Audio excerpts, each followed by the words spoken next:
গুপ্ত তোমরা।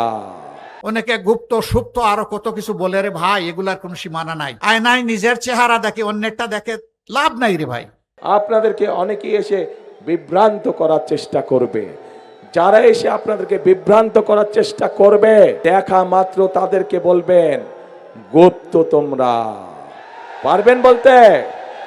যারা এসে বিভ্রান্তিমূলক কথা ছড়াবে তাদের একটাই নাম, তারা হচ্ছে গুপ্ত। কারণ তাদেরকে গত 16 বছর আমরা দেখি নাই। তারা এদের সাথে মিশেছিল, যারা 5 তারিখে পালিয়ে গিয়েছে তাদের সাথে তলে তলে এরা মিশেছিল। অনেকে গুপ্ত সুপ্ত আরো কত কিছু বলে রে ভাই, এগুলার কোনো সীমানা নাই। নিজেই যারা গুপ্ত হয়ে উদাও হয়ে গিয়েছিল বছরের বছর, যারা মজলুমদেরকে বলে এরা নাকি গুপ্ত আর সুপ্ত।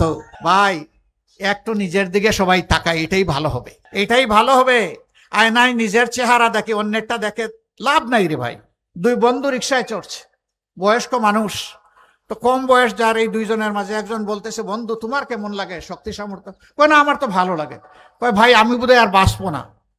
কেন বাঁচবে না? কয় যে আমি তো আমার উরুর উপর হাত রেখেছি কিন্তু কোনো চেতনা বল কিছুই পাচ্ছি না, বুঝতে পারছি না।